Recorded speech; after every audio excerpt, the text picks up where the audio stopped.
So welcome to KK squad. So இன்னையோட வீடியோவில் என்ன பார்க்க போகிறோம் அப்படின்னு பார்த்தீங்கன்னா இன்வெஸ்ட்மெண்ட் வாஸ் ஸ்டோரி.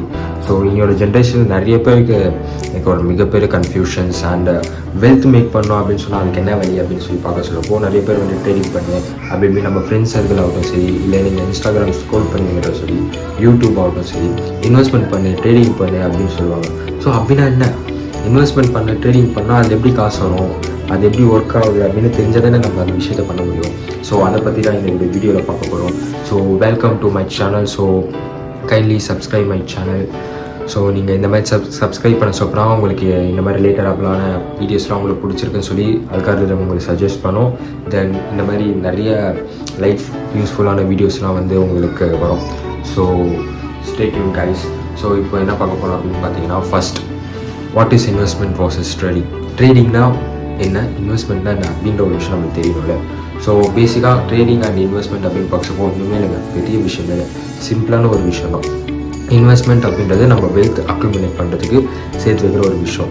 அப்போ ட்ரேடிங்னா என்ன ப்ரோ அப்படின்னு நீங்கள் என்கிட்ட கேட்டிங்கன்னா, ட்ரேடிங்னா இன்றைக்கி நீங்கள் ஒரு பொருள் வாங்குறீங்க, அதை விற்கிறீங்க. லைக் நீங்கள் வந்து ஒரு ரீட்டைல் ஸ்டோர் உங்கள் தெரு முனையில் இப்போ இருக்கும் பார்த்தீங்களா, ஒரு பழக்கடை இல்லை ஒரு வெத்தலை பார்க்கற லைக் அந்த மாதிரி எந்த ஒரு விஷயமா இருந்தாலும் அவங்க என்ன பண்ணுவாங்க, ஒரு பஜார்லேயோ இல்லை ஒரு வேறு ஒரு இடத்துலையோ போயிட்டு அவங்க வந்து வாங்குவாங்க. வாங்கிட்டு அதை என்ன பண்ணுவாங்க, வீட்டு வந்து இருக்கிறவங்க கிட்ட அது விற்பாங்க, அது அவங்க ஒரு மார்ஜின் வச்சு. ஸோ அதே கான்செப்ட் தான் அந்த ட்ரேடிங்கிறது. இப்போ அது வந்து இப்போ வந்து அவங்க வந்து ஒரு பஜாருக்கோ போயிட்டு அந்த மாதிரி வாங்குறாங்க, ஒரு பொருளாக வாங்கி ஒரு பொருளாக கொடுக்குறாங்க நம்மக்கிட்ட, நம்ம வாங்குறோம். அப்படி விற்று அவங்க வந்து ப்ராஃபிட் மேக் பண்ணுறாங்க. இதுவே வந்து ட்ரேடிங்ன்ற பொறுத்த வரைக்கும் ஒரு கம்பெனி வந்து லிஸ்ட் பண்ணி வச்சுருப்பாங்க ஷேர் மார்க்கெட்டில். ஸோ அதில் வந்து நம்ம என்ன பண்ணுவோம்னா, இப்போ நீங்கள் நான் அப்படின்ற மாதிரி யாரெல்லாம் டிமேட் அக்கௌண்ட் வச்சுக்கிறாங்களோ, இப்போ வந்து A to Z அப்படின்னு ஒரு கம்பெனி இருக்குது. இப்போ அந்த கம்பெனி வந்து நல்லா க்ரோ ஆகுது அப்படின்னு சொல்லிட்டு எனக்கு தெரியுது. ஸோ எல்லாருக்கும் தெரியுது. அப்போ நான் என்ன பண்ணுவேன், எனக்கு ப்ராஃபிட் வேணும், எனக்கும் வந்து அதில் நான் பார்ட்டிசிபேட் பண்ணணும், எனக்கும் லாபம் வேணும் அப்படின்னு சொல்லிட்டு அந்த கம்பெனியில் போய்ட்டு அந்த ஷேரை நான் வாங்குவேன். இன்றைக்கி வாங்கி நான் வந்து ஒரு 10 வருஷத்துக்கோ ஒரு 5 வருஷத்துக்கோ வச்சுக்கிட்டேன்னா அது பேர் இன்வெஸ்ட்மெண்ட். அதுவே இன்றைக்கி நான் வாங்கி இன்றைக்கி ஒரு 10 ரூபான்னு இருக்குது, இன்னும் இந்த டே முடிகிறதுக்குள்ளே அந்த ஷேர் ஒரு 15 ரூபாய் ஆயிடுச்சு. இப்போ 15 ரூபாய் ஆயிடுச்சு பார்த்தீங்கன்னா, அந்த 5 ரூபா அப்படின்ற ஒரு கேப் இருக்குது பார்த்தீங்களா, அந்த ப்ராஃபிட்டை மட்டும் நான் எடுத்துருவேன். நான் ஒரு ட்ரேடர். ஸோ ட்ரேடிங் எப்பவுமே உங்களை வந்து வெல்த்தியான ஒரு பர்சனை மாற்றாது. நிறைய பேர் சொல்லுவாங்க, நிறைய பேர் ட்ரேட் பண்ணுங்கள், இவ்வளோ சம்பாரிச்சேன் அவ்வளோ சம்பாரிச்சேன்னு காட்டுவாங்க, செய்வாங்க, நிறைய இதுவும் இருக்கும், நிறைய பேர் இன்ஃப்ளூயன்ஸ் பண்ணுவாங்க. பட் ஒன்லி ஒன் திங், ட்ரேடிங்கில் வந்து 10 பேர் போனாங்கன்னா அதில் 9 பேர் வந்து தோற்று தான் போவாங்க, காசு நீங்கள் இழந்துருக்கீங்க. ஸோ சிபிஏ வந்து சொல்லிக்கிறாங்க ட்ரேடிங் வந்து பண்ணாதீங்க அப்படின்னு சொல்லிட்டு. ஸோ அப்படி இருக்கிற நிலைமையில் வந்து நீங்கள் ட்ரேட் பண்ணுமான்னு யோசிச்சிங்க. மோஸ்ட்டாக வந்து ட்ரேடுன்றதே நம்மளுக்கு வேணாம். ஒரு சீக்கிரமாக நம்மளுக்கு ஒரு வெல்த் வந்து கிரியேட் ஆகுதுன்னு வச்சுக்கோங்களேன், அது நம்மளுக்கு ஆணவத்தையும் ஒரு மாதிரி திமுறையும் வந்து நம்மளுக்கு கொடுக்கும். அந்த பில்ட் பண்ணுற ப்ராசஸில் தான் வந்து எல்லாமே இருக்குது. ஸோ அதனால் வந்து trading avoid it. So go to the investment part. So இன்வெஸ்ட்மெண்ட்டுக்குள்ளே போனீங்கன்னா மட்டும்தான் you can make a well man.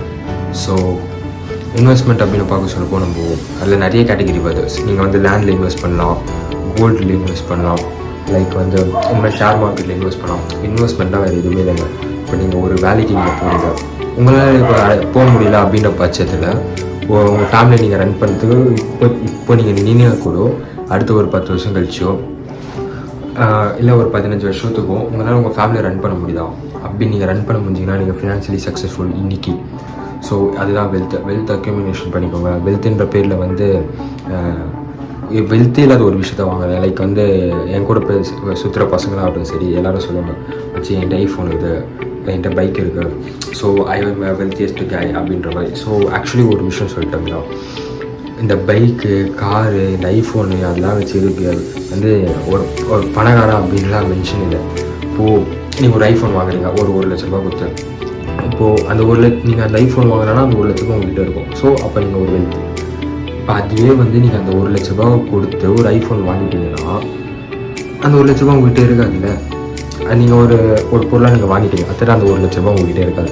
So அது எப்படி நீங்கள் ஒரு வெல்த்தி அப்படின்ற மாதிரி ஒரு இதுவில் வரும் சொல்லுங்கள். அந்த காசு உங்கள்கிட்ட இருக்கிறதுனா நீங்கள் வெல்த்தி அப்படின்ற மாதிரி.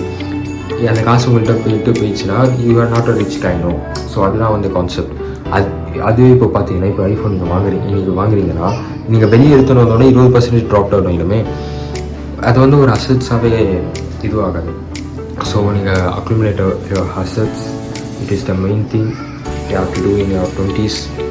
ஸோ அசட்ஸ் எவ்வளோக்கு ஒரு சேர்த்து வைக்க முடியுதோ அவ்வளோ சேர்த்து வைங்க. உங்கள் 20ஸ்லேயே நீங்கள் லாங் டேர்ம் பீரியடில் நீங்கள் இன்வெஸ்ட் பண்ண சொல்லப்போனால் ஒரு நல்ல ரிட்டர்ன்ஸ் உங்களுக்கு கிடைக்கும்.